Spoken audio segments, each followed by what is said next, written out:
Hello and welcome to Fertility Frontier podcast with her helping habit.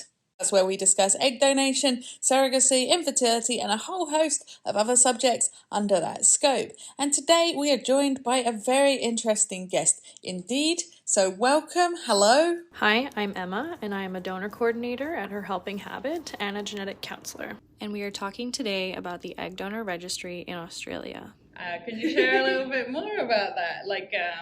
Do you know how does that registry work? Yeah, so, this is what I believe. Don't quote me 100% on this, but basically the idea is that we're thinking about autonomy and this principle of beneficence and basically doing well by the child, not just the parents.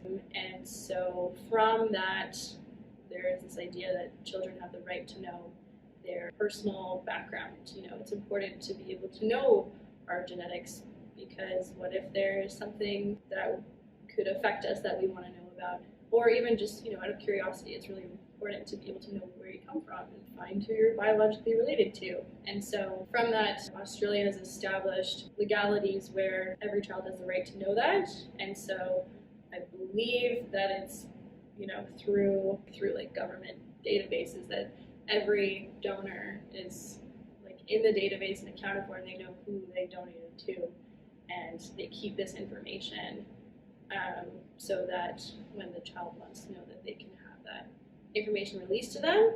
And for anyone to donate, they basically need to agree to this so that everyone is on the same page. And I think it's really cool because it really is about the best interest of the child and our right to know who we're biologically related to. And so I don't know why Canada doesn't have the same thing. I think maybe it could be just to do with, all of this technology and all the things that we can do is progressing really fast. And it's important for policy to keep up with that, but also sometimes it doesn't necessarily keep up as much as it should.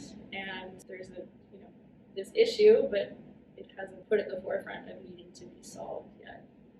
No, I think the UK has the same thing as Australia, because my friend was like looking into egg donation and then was like, I don't know if I want to be on a registry, which is fair enough, but that was something that was then included in her decision making, right? Like, I guess, it's weird that Canada doesn't know. Yeah, that's really interesting. It's so, with all of this, there's just so much ethics involved in everything, and it's so hard because you're considering the input and well-being and autonomy of the person donating and the person or couple receiving, as well as this unborn child who is going to live their life and be affected.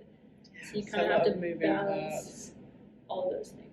So I think really the importance of this is highlighting the unborn child's autonomy and their well-being. So it's interesting because Australia is the only country that has a registry where kids can apply and find out who their donor was. Because if you're adopted, you can apply and get your birth certificate, like your original birth certificate with birth mom on that. But if you're a donor conceived, there's nothing like that. It says on your birth certificate, mom, dad, so you might never know unless you do a DNA test that your donor conceived. So Australia has a registry similar to the adoption system where you can go and apply and find out, who was my donor and get access to that information. So it's tricky in the sense because I don't know if you would, how you would know to apply, or maybe you do it by chance, but you would go give them your legal name after 18 and they're going to say, here's your records of being IVF conceived or not. Whereas anywhere else in the world, that's just kind of foreign, hidden information unless you do a DNA test. Yeah, I'm literally just, maybe it was the agency or something that my friend went through, but she went and had all the tests done, and then they were like, when the kid is 18, they are going to have access to who you are. Which is cool because maybe they're just doing more informed consent, which we definitely recommend, because people aren't told you're the way it's portrayed in the media and stuff. It's hush hush. You can donate and close the door and never think about it again. So I if that's the case with your friend, like the agency would have, I guess, educated her a little bit more thorough, because there's no such thing as anonymity now with DNA testing. Like that idea that you can close the door and never look back doesn't exist, because you can go and buy a 23andMe test or Ancestry and do these home DNA kits and investigate yourself. So that anonymity isn't possible. So I think it's unfair for agencies like ourselves to be able to tell people, like, yeah, you can be anonymous, because even if we don't have a registry like that in Canada, which I think would be great to have, at the end of the day, someone can do a deep home DNA test, and then you're no longer anonymous.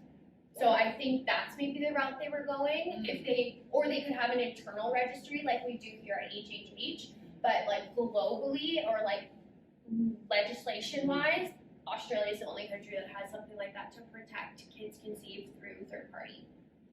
Thank you for sharing this information with us. It's been great talking to you.